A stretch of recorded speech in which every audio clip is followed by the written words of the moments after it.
दोस्तों नमस्कार, कैसे हैं आप। दोस्तों मैं डॉक्टर पीयूष त्रिवेदी, आयुर्वेद चिकित्सा अधिकारी, राजस्थान विधानसभा जयपुर हूं। दोस्तों कोरोना को तो आप जान ही चुके हैं, कोरोना के संक्रमण से आप अच्छी तरह वाकिफ़ हो चुके हैं। और कोरोना के संक्रमण के साथ साथ ही हमारी ज़िंदगी को हमें जीना है, बहुत साफ़ सफाई से रहना है, डिस्टेंसिंग का विशेष रूप से ध्यान रखना है और जो भी चिकित्सा विभाग ने हमें नियम बताए हैं उनका भरपूर पालन करना है। मैं आपको चर्चा करना जा रहा हूँ मास्क और सैनिटाइजेशन की भ्रांति के बारे में।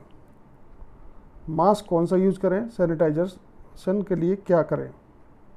दोस्तों मैंने मेरी पहली वीडियो जब जारी की थी तो आपको सबसे बढ़िया सैनिटाइजेशन की जो उपाय मैंने बताया था, पानी को गर्म करके उसमें नमक और सिरका डाल करके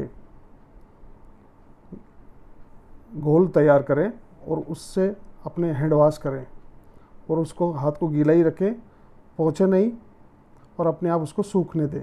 तो उससे एक लेयर तैयार हो जाती है जो कि आपको कोरोना के संक्रमण से बचाती है। दूसरा उपाय है साबुन से हाथ धोना, झाग वाले साबुन से हाथ धोना। नीम का साबुन हो, डिटॉल का साबुन हो, एलोवेरा का साबुन हो या कोई भी हर्बल प्रोडक्ट वाला साबुन हो, वो बेहतर होता है। दोस्तों बाज़ार में जो सैनिटाइजेशन के लिए चीज़ें उपलब्ध है, दो प्रकार के सैनिटाइजर्स मिलते हैं।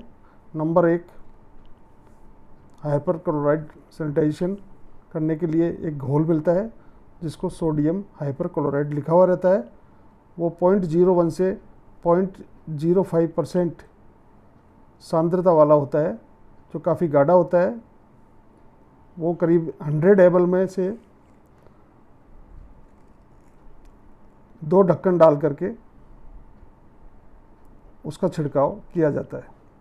बीच में तो लोगों ने शरीर पे लगाना शुरू कर दिया था, जिससे कई प्रकार के चर्म रोग पैदा हो गए थे। वो एक्चुअल में फर्श साफ़ करने का सैनिटाइज़र है या आपकी टेबल साफ़ करने का सैनिटाइज़र है, कार को पोंछने का सैनिटाइज़र है। मतलब शरीर में जो गंदी वस्तु नज़र आती है, रेलिंग को साफ़ करना है तो हम उसका छिड़काव कर सकते हैं, फ़र्श को साफ़ करना है छिड़काव कर सकते हैं, साथ में टेबल साफ़ करने के लिए प्रयोग में ले सकते हैं, हॉस्पिटल के बेड को साफ़ करने के लिए उसका प्रयोग कर सकते हैं। शरीर पर लगाना उसको हानिकारक है। दूसरे प्रकार का सैनिटाइजेशन जो बाज़ार में मिल रहा है, उस सैनिटाइज़र में 70% एल्कोहल वाला सैनिटाइज़र सबसे बेस्ट माना जाता है। वो देख करके आप खरीदें। वो 90 से 95% कोरोना संक्रमण से भी बचाव करता है।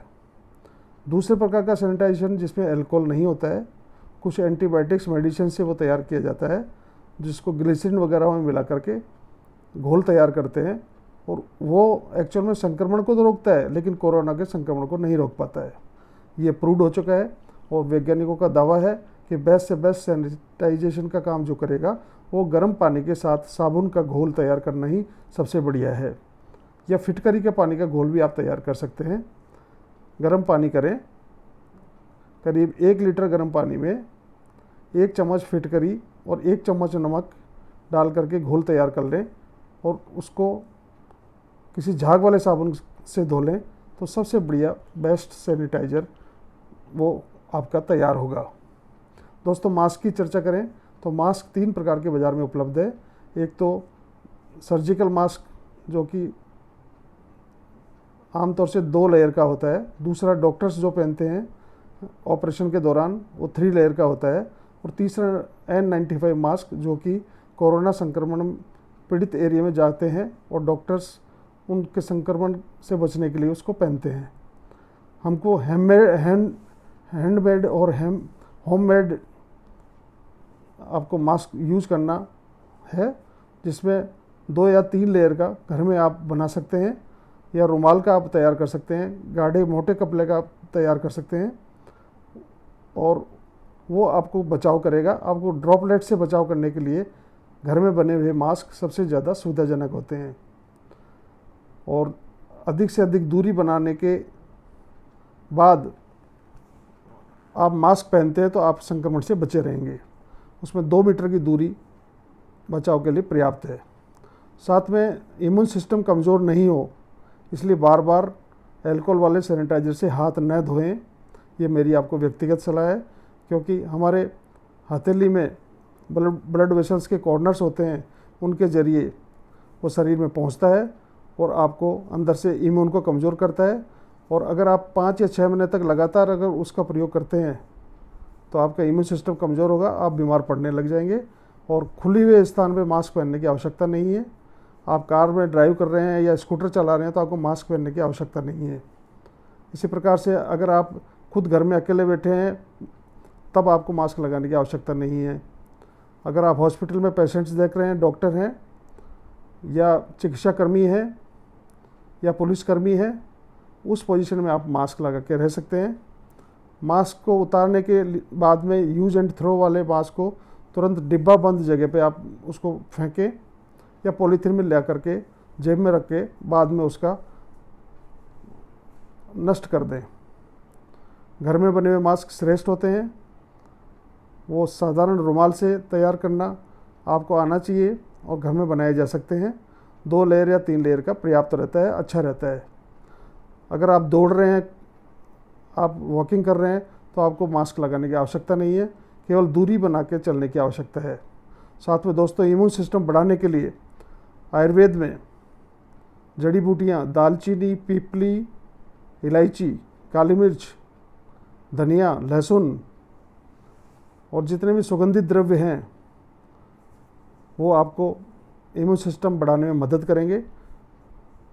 गरम मसालों का प्रयोग करें, साथ में च्यवनप्राश का सेवन करें तो और भी बेहतर होगा। गर्म पानी के गरारे करें, दिन में या 2-3 बार नमक के गरारे करें तो वो सबसे ज़्यादा श्रेष्ठ कार्य होता है। और बार बार चेहरे पे, नाक में, कान में आँख खुजलाने से आप बचें। और मास्क लगाने का सबसे बड़ा फ़ायदा यही है कि आदमी चेहरे पर बार बार हाथ नहीं लगाता है, क्योंकि आदमी की प्रकृति होती है 100 बार 150 बार वो दिन भर में अपने चेहरे पर बार बार हाथ लाता है, क्योंकि संक्रमण उंगलियों के जरिए ही फैलता है। उंगलियों में कोरोना संक्रमण आकर के नाक के जरिए गले में चला जाता है, गले से लंग्स में चला जाता है और लंग्स से पूरे शरीर में उसका आक्रमण शुरू हो जाता है। तो इससे हमें बचना है। दोस्तों, इम्यून सिस्टम जिसका बढ़िया है उसका कोई भी वायरस उसको नहीं नुकसान पहुंचाएगा। तो इम्यून सिस्टम बढ़ाने में आयुर्वेद सबसे ज़्यादा मददगार है। तुलसी की आप चाय पीते हैं, पुदीने की आप चाय पीते हैं, अदरक की आप चाय पीते हैं, लौंग की आप चाय पीते हैं या काली मिर्च की चाय पीते हैं, या आप गिलोय का काढ़ा पीते हैं, या आयुर्वेद विभाग द्वारा बनाया हुआ क्वाथ आप पीते हैं, इम्यून सिस्टम बढ़ाने के लिए और घरेलू आप उपाय करते हैं, तो उससे कोई श्रेष्ठ उपाय नहीं है। साथ में लंग्स की कैपेसिटी बढ़ाने के लिए योग प्राणायाम को महत्व दें, क्योंकि जो 15 से 20 मिनट प्राणायाम और योग का सहारा लेकर के अपने दिन की शुरुआत करता है वो जीवन में कभी बीमार नहीं पड़ता है। और लंग्स की एक्सरसाइज करेंगे तो आपका ऑक्सीजन का लेवल बढ़ेगा और शरीर सुरक्षित रहेगा। जय हिंद, जय भारत। धन्यवाद साथियों।